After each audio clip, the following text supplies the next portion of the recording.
مسلمانوں کے لیے یہ صورتحال غیر متوقع تھی۔ ان کی نفری بھی دشمن کے مقابلے میں کم تھی۔ پہلے تو ایسے لگتا تھا جیسے رومی مسلمانوں پر چھا گئے ہیں اور مسلمان سنبھل نہیں سکیں گے، لیکن سالار شرجیل رضی اللہ عنہ عام سی قسم کے سالار نہیں تھے۔ انہوں نے دماغ کو حاضر رکھا اور قاصدوں کو دوڑا دوڑا کر اور خود بھی دوڑ دوڑ کر اپنے دستوں کو پیچھے ہٹنے کو کہا۔ مسلمانوں نے اس حکم پر فوری عمل کیا اور پیچھے ہٹنے لگے۔ اس کے ساتھ ہی شرجیل رضی اللہ عنہ نے بہت سے مجاہدین کو قلعے کے دروازوں کے قریب بھیج دیا۔ ان میں زیادہ تر تیر انداز تھے۔ ان کے لیے یہ حکم تھا کہ رومی واپس دروازوں کی طرف آئیں تو ان پر اتنی تیزی سے تیر پھینکے جائیں کہ وہ دروازوں سے دور رہیں۔ شرجیل رضی اللہ عنہ اور ان کے کمانڈروں نے اپنے دستوں کو محاصرے کی ترتیب سے میدان کی لڑائی کی ترتیب میں کر لیا۔ وہ اتنا پیچھے ہٹائے تھے کہ رومی قلعے سے دور آ گئے۔ اب شرجیل رضی اللہ عنہ نے اپنے انداز سے جوابی حملہ کیا۔ رومی اپنے حملے میں اتنے مگن تھے کہ وہ بکھرے رہے۔ مسلمانوں نے حملہ کیا تو رومی بے ترتیبی کی وجہ سے حملے کا مقابلہ نہ کر سکے۔ وہ قلعے کی طرف دوڑے تو ادھر سے مسلمانوں کے تیروں نے انہیں گرانا شروع کر دیا۔ مسلمانوں کی تیر اندازی بہت تیز اور مہلک تھی۔ رومیوں کا لڑنے کا جذبہ پہلے ہی ٹوٹا ہوا تھا، اب جذبہ بالکل ہی ختم ہو گیا۔ رومیوں کا جانی نقصان اتنا زیادہ تھا جسے وہ برداشت نہیں کر سکتے تھے۔ آخر انہوں نے ہتھیار ڈال دیے اور شرجیل رضی اللہ عنہ کی شرطیں ماننے پر آمادگی ظاہر کر دی۔ انہوں نے جزیہ اور کچھ اور محصولات ادا کرنے کی شرط بھی قبول کر لی اور قلعہ مسلمانوں کے حوالے کر دیا۔ فروری 635 عیسوی ذی الحج 13 ہجری کے آخری ہفتے میں بیسان مکمل طور پر مسلمانوں کے قبضے میں آ گیا۔ اس وقت ابو عبیدہ رضی اللہ عنہ اور خالد رضی اللہ عنہ فہل کے شمالی علاقے میں پیش قدمی کر رہے تھے۔ انطاکیہ کے بڑے گرجے کا گھنٹا بج رہا تھا۔ یہ بہت بڑا گھنٹا تھا، اس کی آواز سارے شہر میں سنائی دیتی تھی۔ نور کے تڑکے کی خاموشی میں اس کی ڈن ڈنا ڈن اور زیادہ اونچی سنائی دے رہی تھی۔ یہ 635 عیسوی 14 ہجری کے مارچ کا مہینہ تھا۔ گرجے کا گھنٹا تو بجا ہی کرتا تھا اور لوگ اس کی آواز میں تقدس محسوس کرتے تھے۔ ان پر ایسا تاثر طاری ہو جاتا تھا جو ان کی روحوں کو سرشار کر دیا کرتا تھا۔ مگر مارچ 635 عیسوی کی ایک صبح اس گھنٹے کی مترنم آواز میں کچھ اور ہی اثر تھا۔ اس تاثر میں مایوسی بھی تھی اور خوف بھی۔ اس گھنٹے کی آوازیں شہنشاہ ہرقل کے محل میں بھی سنائی دے رہی تھیں۔ ہرقل سونے کی کوشش کر رہا تھا۔ یہ تو جاگنے کا وقت تھا، لیکن وہ ساری رات نہیں سویا تھا۔ محاذ کی خبریں اسے سونے نہیں دیتی تھیں۔ اس نے مسلمانوں کی پیش قدمی کو روکنے اور انہیں ہمیشہ کے لیے ختم کرنے کے جو منصوبے بنائے تھے وہ بیکار ثابت ہو رہے تھے۔ مسلمان بڑھے چلے آ رہے تھے۔ ہرقل راتوں کو جاگتا اور نئے سے نئے منصوبے بناتا تھا، لیکن اس کا ہر ارادہ اور ہر منصوبہ مسلمانوں کے گھوڑوں کے سموں تلے روندا جاتا تھا۔ ایک نہایت حسین اور جوان عورت اس کے کمرے میں آئی۔ وہ اس کی نئی بیوی زاران تھی۔ شہنشاہ آج رات بھی نہیں سوئے؟ زاران نے کہا۔ کیوں نہیں آپ ان سالاروں اور سپاہیوں کو سب کے سامنے تہ تیگ کر دیتے جو شکست کھا کر واپس آتے ہیں؟ وہ اپنی جانیں بچا کر بھاگ آتے ہیں اور دوسرے سپاہیوں میں بددلی پھیلاتے ہیں۔ شہنشاہ ہرقل پلنگ پر لیٹا ہوا تھا۔ زاران اس کے پاس بیٹھ گئی۔ ہرقل اٹھ کھڑا ہوا اور کمرے میں ٹہلنے لگا۔ زاران، اس نے رک کر کہا، وہ مسلمانوں کے ہاتھوں قتل ہو رہے ہیں۔ تم کہتی ہو کہ بچ کر آنے والوں کو میں قتل کر دوں؟ میں ان کا خدا نہیں۔ یہی ہیں جنہوں نے فارسیوں کو میرے قدموں میں بٹھا دیا تھا۔ فارسی ایسے کمزور تو نہیں تھے، ہماری ٹکر کی قوم ہے۔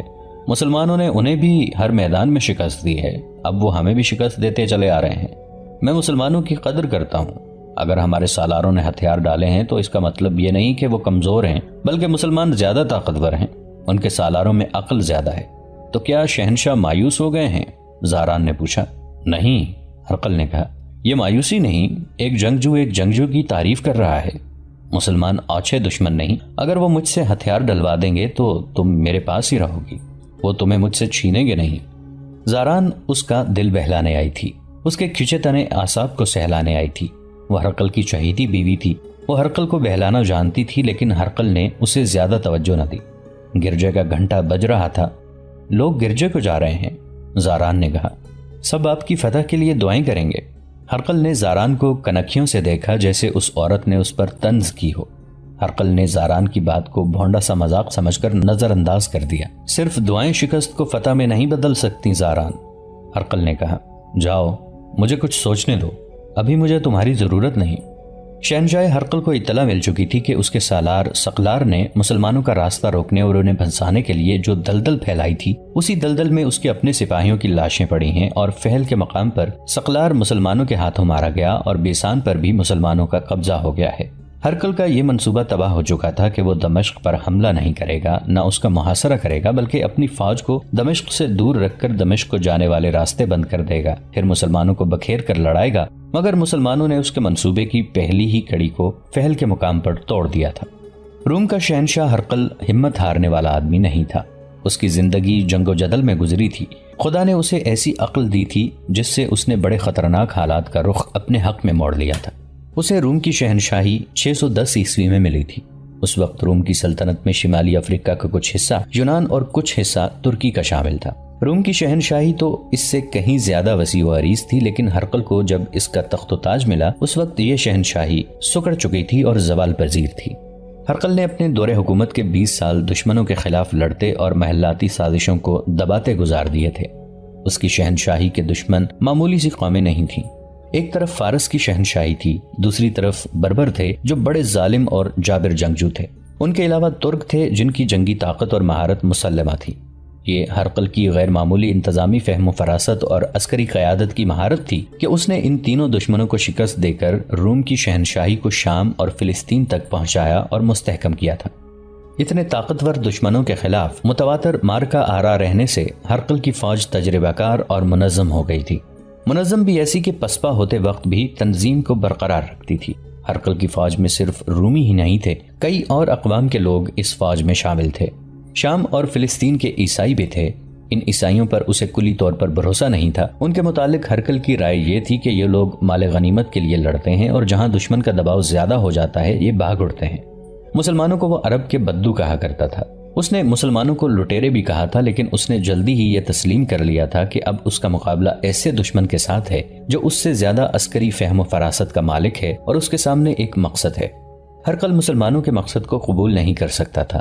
یہ مذہب کا معاملہ تھا، لیکن وہ جان گیا تھا کہ مسلمان زمین کی خاطر اور اپنی شہنشاہی کے قیام اور وسعت کی خاطر گھروں سے نہیں نکلے، بلکہ وہ ایک عقیدے پر جانیں قربان کر رہے ہیں۔ میں اپنی فوج میں وہ جذبہ پیدا نہیں کر سکتا جو مسلمانوں میں ہے۔ اسی روز اس نے اپنے ان سالاروں کو جو انطاکیہ میں موجود تھے بلا کر کہا، اپنے سپاہیوں سے کہو کہ اپنے اپنے عقیدے کی خاطر لڑیں۔ انہیں بتاؤ کہ جن جگہوں پر مسلمانوں کا قبضہ ہو گیا ہے وہاں کے لوگ اپنا مذہب ترک کر کے اسلام قبول کرتے جا رہے ہیں۔ انہیں کہو کہ کچھ اور نہیں تو اپنے ذاتی وقار کی خاطر ہی لڑو، اپنی جوان بیٹیوں اور بہنوں کو مسلمانوں سے بچانے کے لیے لڑو۔ اس نے اپنے سالاروں کو محاذ کی تازہ صورتحال سے آگاہ کیا۔ تو کیا اب تم محسوس نہیں کرتے کہ ہمیں اپنا منصوبہ بدلنا پڑے گا؟ اس نے اپنے سالاروں سے پوچھا۔ ہمیں مسلمانوں پر زیادہ سے زیادہ طاقت سے حملہ کرنا چاہیے، ایک سالار نے کہا۔ وہ تو میں کرنا ہی چاہتا ہوں، ہرقل نے کہا۔ میں اتنی زیادہ اور ہر لحاظ سے اتنی طاقتور فوج تیار کر رہا ہوں جسے دیکھ کر پہاڑ بھی کانپیں گے۔ ہم جو علاقے کھو چکے ہیں ان کا ہمیں غم نہیں ہونا چاہیے، یہ سب واپس آ جائیں گے۔ میں تم میں سے کسی کے چہرے پر مایوسی نہیں دیکھنا چاہتا۔ میں نے 20 سال مسلسل لڑ کر سلطنت روم کی عظمت کو بحال کیا تھا، اب بھی کر لوں گا، لیکن تم مسلمانوں سے مروب ہو گئے تو میری ناکامی یقینی ہے۔ سالاروں نے باری باری اسے جوشیلے الفاظ میں یقین دلایا کہ وہ اپنی جانیں قربان کر دیں گے۔ جوش باتوں میں نہیں میدان جنگ میں دکھایا جاتا ہے، ہرقل نے کہا۔ یہ میں جانتا ہوں کہ تم جانیں قربان کر دو گے، لیکن تاریخ یہ دیکھے گی کہ تمہاری جانیں کس کام آئیں اور تم دشمن کو مار کر مرے تھے یا لڑائی میں مارے جانے والے سپاہیوں کی طرح صرف مارے گئے تھے۔ اب سنو ہمیں کیا کرنا ہے۔ میں نے دمشق پر حملہ نہیں کرنا تھا، لیکن اب ہمیں دمشق کو محاصرے میں لے کر اس شہر پر قبضہ کرنا ہے۔ وہاں سے جو اطلاعیں آئی ہیں ان سے پتہ چلا ہے کہ دمشق کا دفاع کمزور ہے، وہاں مسلمانوں کی نفری بہت تھوڑی ہے۔ یہ ہمارا فوجی مرکز تھا جسے مسلمانوں نے اپنا مرکز بنا لیا ہے، یہ ہمیں واپس لے لینا چاہیے۔ اس نے ایک سالار شنس سے کہا کہ وہ حمص سے اپنے دستے لے کر دمشق پہنچے، اور تھیوڈروس، اس نے اپنے ایک اور سالار سے کہا، تم اپنے ساتھ زیادہ نفری لے کر دمشق کو روانہ ہو جاؤ، کوچ بہت تیز ہو تاکہ مسلمانوں کا کوئی امدادی دستہ تم سے پہلے دمشق نہ پہنچ جائے۔ شنس تمہاری مدد کے لیے تمہارے قریب رہے گا، دمشق پر قبضہ کر کے ہم اس کو اڈا بنا لیں گے۔ اب دنیا کو بھول جاؤ، اپنی بیویوں اور اپنی داشتاؤں کو بھول جاؤ، جسے ایک بار شکست ہو جائے اسے کھانے پینے کا بھی ہوش نہیں رہنا چاہیے۔ ہرقل نے تاریخی اہمیت کے الفاظ کہے۔ جو قوم اپنی شکست کو بھول جاتی ہے اسے زمانہ بھول جاتا ہے، اور جو قوم اپنے دشمن سے نظریں پھیر لیتی ہے وہ ایک روز اسی دشمن کی غلام ہو جاتی ہے۔ تمہاری عظمت سلطنت کی عظمت کے ساتھ وابستہ ہے، سلطنت کی عظمت کا دفاع نہیں کرو گے تو بے وقار زندگی بسر کرو گے اور گمنام ہو جاؤ گے۔ مورخ لکھتے ہیں کہ ہرقل کے بولنے کے انداز میں باروب اور پرعزم ٹھہراؤ تھا۔ اس کا انداز تحکمانہ نہیں تھا، لیکن اس کے الفاظ اس کے سالاروں پر وہی تاثر پیدا کر رہے تھے جو وہ پیدا کرنا چاہتا تھا۔ سالار تھیڈروس اور سالار شنس اسی وقت نئے احکام اور ہدایات کے ساتھ روانہ ہو گئے۔ اس وقت ابو عبیدہ رضی اللہ عنہ اور خالد رضی اللہ عنہ فہل کے شمال کی طرف جا رہے تھے۔ مسلمانوں کی فوج اب پہلے والی فوج نہیں رہی تھی۔ خالد رضی اللہ عنہ جب اس کے سالار اعلیٰ تھے تو انہوں نے اسے منظم کر دیا تھا۔ مجاہدین تو پہلے بھی منظم ہی تھے، ان کا خدا ایک، رسول صلی اللہ علیہ وآلہ وسلم ایک، قرآن ایک، عقیدہ اور نظریہ ایک تھا، اور سالار سے سپاہی تک جنگ کے مقصد سے آگاہ تھے۔ پھر بھی اسے فارس اور روم کی فوجوں کی طرح منظم کرنا ضروری تھا۔ وہ خالد رضی اللہ عنہ نے کر دیا تھا۔ جاسوسی اور دیکھ بھال کو بھی باقاعدہ اور مؤثر بنا دیا تھا۔ اس کے علاوہ خالد رضی اللہ عنہ نے ایک سوار دستہ تیار کیا جو متحرک رہتا اور انتہائی رفتار سے وہاں پہنچ جاتا جہاں مدد کی ضرورت ہوتی تھی، مگر ان کی تعداد تھوڑی تھی اور روز بروز تھوڑی ہوتی جا رہی تھی۔ دوسرے، وہ اپنے وطن سے دور ہی دور ہٹتے جا رہے تھے۔ وہ اسلام کا تاریخ ساز دور تھا۔ اللہ نے انہیں یہ فرض سونپا تھا کہ وہ روایات تخلیق کریں اور اس راستے کا تعین کریں جو آنے والے ہر دور میں مسلمانوں کی روایات اور فتح اسلام کا راستہ بن جائے۔ شمع رسالت مسلمانوں کے لہو سے ہی فروزاں رہ سکتی تھی اور مسلمانوں کو ہر دور اور ہر میدان میں قلیل تعداد میں رہنا تھا۔ وہ جو 635 عیسوی کے اوائل میں شام اور فلسطین میں آگے ہی آگے بڑھتے جا رہے تھے، انہوں نے اپنا آپ اور اپنا سب کچھ اسلام کی قربان گاہ میں رکھ دیا تھا۔ وہ ایک مقدس لگن سے سرشار تھے۔ تلواروں کی جھنکار اور تیروں کے زناٹے اور زخمیوں کی کربناک آوازیں ان کے لیے وجد آفری موسیقی بن گئی تھیں۔ ان کے رکوع و سجود بھی تلواروں کی چھاؤں میں ہوتے تھے۔ وہ اب گوشت پوست کے جسم نہیں تھے، دین و ایمان اور جذبہ ایثار کے پیکر بن گئے تھے جو روح کی قوتوں سے حرکت کرتے ہیں، اور یہ حرکت بہت ہی تیز تھی۔ ابو عبیدہ اور خالد رضی اللہ عنہم اپنے دستوں کے ساتھ حمص کی جانب جا رہے تھے۔ وہ فہل سے چلے تھے جہاں سے حمص تقریباً 80 میل دور تھا۔ ان کے راستے میں دمشق پڑتا تھا جو کم و بیش 30 میل دور تھا، لیکن ان سالاروں نے دمشق سے کچھ دور سے گزر جانا تھا۔ دمشق اور فہل کے درمیان ایک سرسبز علاقہ تھا جو بہت خوبصورت اور روح پرور تھا۔ اس سبزہ کا نام مرجر روم تھا۔ مسلمان دستوں کو وہاں کچھ دیر کے لیے رکنا تھا۔ وہ اس سے تھوڑی ہی دور رہ گئے تھے کہ ایک گھڑ سوار جو فوجی معلوم نہیں ہوتا تھا راستے میں کھڑا ملا۔ وہ کوئی شکاری معلوم ہوتا تھا۔ جب دونوں سالار اس کے سامنے سے گزرے تو اس نے اپنا گھوڑا ان کے پہلو میں کر لیا اور ان کے ساتھ ساتھ چلنے لگا۔ کیا خبر ہے؟ ابو عبیدہ رضی اللہ عنہ نے اس سے پوچھا۔ رومی ہمارے منتظر ہیں، گھڑ سوار نے جواب دیا۔ تعداد ہم سے زیادہ ہے، حمص کی طرف دشمن کا ایک لشکر آ رہا ہے۔ یہ گھڑ سوار کوئی شکاری اور اجنبی نہیں تھا، یہ ایک مسلمان جاسوس تھا جو شکاریوں کے بہروپ میں بہت آگے نکل گیا تھا۔ وہ اکیلا نہیں تھا، اس کے چند اور ساتھی بھی آگے گئے ہوئے تھے۔ جاسوسی اتنا آسان کام نہیں تھا کہ دشمن کی نقل و حرکت دیکھی اور واپس آ کر اپنے سالاروں کو اطلاع دے دی۔ دشمن کے جاسوس بھی آگے آئے ہوئے تھے۔ وہ جاسوسی کے علاوہ یہ بھی دیکھتے تھے کہ دوسری طرف کا کوئی جاسوس ان کے علاقے میں نہ آیا ہو۔ پتہ چل جانے کی صورت میں جاسوس پکڑا یا مارا جاتا تھا۔ اس جاسوس نے سبزہ زار میں جس رومی فوج کی موجودگی کی اطلاع دی تھی، مورخوں کے مطابق وہ رومی سالار تھیڈروس کے دستے تھے۔ جو رومی فوج آ رہی تھی اس کا سالار شنس تھا۔ ابو سلیمان، ابو عبیدہ نے خالد رضی اللہ عنہ سے پوچھا، کیا تو یہ نہیں سوچ رہا کہ ہم ان رومیوں کو نظر انداز کر کے آگے نکل جائیں؟ ہماری منزل حمص ہے۔ نہیں، خالد رضی اللہ عنہ نے جواب دیا، ان دو فوجوں کے ادھر آنے کا مقصد اور کیا ہو سکتا ہے کہ یہ دمشق کے راستوں کی ناکہ بندی کر رہے ہیں۔ مجھے دمشق خطرے میں نظر آ رہا ہے۔ اگر رومی 2 حصوں میں آ رہے ہیں تو کیوں نہ ہم بھی 2 حصوں میں ہو جائیں؟ ابو عبیدہ رضی اللہ عنہ نے پوچھا۔ 2 حصوں میں ہی ہونا پڑے گا، خالد رضی اللہ عنہ نے کہا۔ اللہ ہمارے ساتھ ہے، ہماری رہنمائی اللہ کرے گا، تجھے اللہ سلامت رکھے، ابو عبیدہ رضی اللہ عنہ نے کہا۔ کیا یہ مناسب نہیں ہوگا کہ مجاہدین کو بتا دیں؟ خالد رضی اللہ عنہ رکابوں میں کھڑے ہو گئے اور اپنی فوج کو رکنے کا اشارہ کیا۔ مجاہدین اسلام، ابو عبیدہ رضی اللہ عنہ نے بڑی ہی بلند آواز میں اپنی فوج سے کہا، دشمن نے ہمارا راستہ روک لیا ہے۔ کیا تم نے کفر کے پہاڑوں کے سینے چاک نہیں کیے؟ کیا شرک اور ارتداد کی چٹانوں کو تم نے پہلے روندا نہیں؟ یہ رومی لشکر جو ہمارے راستے میں کھڑا ہے تعداد میں زیادہ ہے، لیکن اس میں ایمان کی وہ طاقت نہیں جو تم میں ہے۔ اللہ تمہارے ساتھ ہے، باطل کے ان پجاریوں کے ساتھ نہیں۔ اللہ کی خوشنودی کو اپنے دل میں رکھو اور اپنے آپ کو ایک اور مارکے کے لیے تیار کر لو۔ ہم تیار ہیں، مجاہدین کے نعرے گرجنے لگے۔ ہم تیار ہیں، لبیک ابو عبیدہ، لبیک ابو سلیمان۔ ایسا جوش و خروش جس میں گھوڑے بھی بے چینی میں کھر مارنے لگے ہوں، اور ایسے گرجدار نعرے جیسے مجاہدین کا یہ لشکر تر و تازہ ہو اور پہلی بار کوچ کر رہا ہو۔ یہ ایمان کی تازگی اور روحوں کا جوش تھا۔ بعض مورخوں نے مرجر روم کی لڑائی کو زیادہ اہمیت نہیں دی، اس کی جنگی تفصیلات 2 یورپی مورخین نے لکھی ہیں، جن میں ہنری سمتھ قابل ذکر ہے۔ اس نے اسے جنگی مبصر کی نگاہوں سے دیکھا اور لکھا ہے۔ ان تحریروں کے مطابق ابو عبیدہ اور خالد رضی اللہ عنہم نے اپنے دستوں کو الگ کر کے انہیں اس طرح تقسیم کر لیا کہ دونوں سالار ایک دوسرے کی مدد کو بھی پہنچ سکیں۔ دونوں حصوں کا ہراول مشترک تھا اور ہراول سے آگے دیکھ بھال کا بھی انتظام تھا۔ دونوں سالار اس زمین پر اجنبی تھے، دائیں اور بائیں سے بھی حملہ ہو سکتا تھا۔ وہ مسلمان جاسوسوں کو جو بہت آگے چلے گئے تھے ایک شتر سوار ملا اور رک گیا۔ میرے دوستو، اس نے مسلمان جاسوسوں سے کہا، تم ادھر سے آ رہے ہو اور میں ادھر جا رہا ہوں۔ سنا ہے ادھر سے مسلمان لشکر آ رہا ہے، اگر تم نے اس لشکر کو دیکھا ہو تو بتا دو، میں راستہ بدل دوں گا، کہیں ایسا نہ ہو کہ وہ میرا اونٹ مجھ سے چھین لیں۔ اور تو یہ بتا کہ آگے کہیں رومی لشکر موجود ہے؟ مسلمان جاسوس نے پوچھا اور کہنے لگا، ہمیں بھی وہی ڈر ہے جو تجھے ہے، رومی ہم سے گھوڑے چھین لیں گے۔ رومی لشکر کا تو کہیں نام و نشان نہیں، شتر سوار نے جواب دیا۔ کس نے بتایا ہے تمہیں؟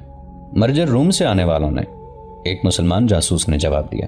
کسی نے غلط بتایا ہے، شتر سوار نے کہا، میں ادھر سے ہی آ رہا ہوں۔ دونوں مسلمان جاسوس کسی بہروپ میں گھوڑوں پر سوار تھے۔ ایک نے شتر سوار کی ٹانگ پکڑ کر اتنی زور سے کھینچی کہ وہ اونٹ کی پیٹھ سے زمین پر جا پڑا۔ دونوں مسلمان بڑی تیزی سے گھوڑوں سے کودے اور شتر سوار کو سنبھلنے کا موقع نہ دیا۔ تلواریں نکال کر نوکیں اس کی شہرگ پر رکھ دیں۔ تم عیسائی عرب ہو، ایک جاسوس نے اسے کہا، اور رومیوں کے جاسوس ہو، انکار کرو ہم تمہارے دونوں بازو کندھوں سے کاٹ دیں گے، مرج الروم کی پوری خبر سناؤ۔ اس نے جاں بخشی کے وعدے پر تسلیم کیا کہ وہ رومیوں کا جاسوس ہے، اور اس نے یہ بھی بتا دیا کہ رومی سالار تھیڈروس اپنے دستوں کے ساتھ پہلے ہی مرج الروم میں موجود تھا، اور دوسرا سالار شنس بھی کچھ دیر پہلے پہنچ گیا ہے۔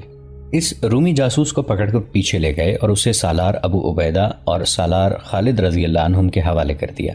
جب مجاہدین کا لشکر مرج الروم کے سبززار کے قریب گیا تو رومی لشکر 2 بڑے حصوں میں لڑائی کے لیے تیار کھڑا تھا۔ ابو عبیدہ رضی اللہ عنہ نے اپنے دستوں کو اس جگہ رومی لشکر کے سامنے روکا جہاں رومی سالار تھیڈروس کے دستے تھے، اور خالد رضی اللہ عنہ نے اپنے دستوں کو رومی سالار شنس کے دستوں کے سامنے صفارہ کیا۔ رومیوں نے کوئی حرکت نہ کی، وہ شاید مسلمانوں کو حملے کی پہل کا موقع دینا چاہتے تھے، لیکن خالد رضی اللہ عنہ نے پہل نہ کی۔ ابو عبیدہ رضی اللہ عنہ کو بھی انہوں نے حملہ نہ کرنے دیا۔ دونوں مسلمان سالار حیران تھے کہ رومی آگے بڑھ کر حملہ کیوں نہیں کرتے، حالانکہ ان کی تعداد مسلمانوں سے بہت زیادہ تھی۔ مسلمان اسے ایک چال سمجھ کر آگے نہ بڑھے۔ سورج غروب ہو گیا، دونوں طرف کی فوجیں پیچھے ہٹ گئیں اور سپاہیوں کو کچھ دیر کے لیے سونے کی اجازت دے دی گئی۔ مورخوں نے لکھا ہے کہ خالد رضی اللہ عنہ دشمن پر ٹوٹ پڑنے کے عادی تھے، لیکن سالار اعلیٰ ابو عبیدہ تھے، اس لیے خالد رضی اللہ عنہ ان کی موجودگی میں کوئی آزادانہ فیصلہ نہیں کر سکتے تھے، لیکن ان کی فطرت میں جو جنگجو سپاہی تھا وہ انہیں سونے نہیں دے رہا تھا۔ خالد رضی اللہ عنہ بے چینی سے کروٹیں بدلتے رہے۔ دشمن ان کے سامنے موجود تھا اور لڑائی نہیں ہوئی تھی۔ ایک تو یہ وجہ تھی کہ انہیں نیند نہیں آ رہی تھی، اور ایک وجہ اور بھی تھی جو انہیں بے قرار کرتی جا رہی تھی۔ یہ شاید ان کی چھٹی حس تھی۔ انہوں نے رومیوں کے پڑاؤ کی طرف سے ہلکی ہلکی آوازیں بھی سنی تھیں۔ انہیں شک ہونے لگا تھا کہ دشمن سویا نہیں اور کسی نہ کسی سرگرمی میں مصروف ہے۔ آدھی رات کے بہت بعد کا وقت تھا جب خالد رضی اللہ عنہ اٹھ کھڑے ہوئے اور اپنے پڑاؤ میں خرامہ خرامہ چلتے پڑاؤ سے نکل گئے۔ وہاں سبزہ ہی سبزہ تھا اور درخت بہت تھے۔ خالد رضی اللہ عنہ جھاڑیوں اور درختوں کی اوٹ میں دشمن کے پڑاؤ کی طرف چلے گئے۔ وہ اس جگہ پہنچ گئے جہاں رومی سالار تھیڈروس کے دستوں کو ہونا چاہیے تھا، لیکن وہاں رومی فوج کا ایک بھی سپاہی نہیں تھا، کوئی سنتری نہ تھا جو انہیں روکتا۔ شام کے وقت انہوں نے رومی دستوں کو اس جگہ پڑاؤ ڈالتے دیکھا تھا۔ رات ہی رات وہ کہاں چلے گئے؟ کچھ اور آگے جا کر انہیں ایسی نشانیاں ملیں جن سے صاف پتہ چلتا تھا کہ فوج نے یہاں قیام کیا تھا۔ خالد رضی اللہ عنہ اس طرف چلے گئے جدھر رومیوں کی فوج کے دوسرے حصے کا پڑاؤ تھا۔ خالد رضی اللہ عنہ کو دور ہی سے پتہ چل گیا کہ وہاں فوج موجود ہے۔ وہ چھپتے چھپاتے اور آگے چلے گئے۔ کچھ سنتری گھوم پھر رہے تھے۔ خالد رضی اللہ عنہ دشمن کے پڑاؤ کے ارد گرد بڑھتے گئے۔ چاندنی میں انہیں دشمن کا کیمپ دکھائی دے رہا تھا۔ خالد رضی اللہ عنہ کو یقین ہو گیا کہ رومیوں کی آدھی فوج کہیں چلی گئی ہے۔ خالد رضی اللہ عنہ بڑی تیزی سے چلتے ابو عبیدہ رضی اللہ عنہ کے پاس چلے گئے اور انہیں بتایا کہ رومیوں کی آدھی فوج لاپتہ ہو گئی ہے۔ کہاں چلی گئی ہوگی؟ ابو عبیدہ رضی اللہ عنہ نے پوچھا۔ جہاں بھی گئی ہے، خالد رضی اللہ عنہ نے کہا، اسے وہیں پہنچانے کے لیے دن کو رومیوں نے لڑائی سے گریز کیا تھا۔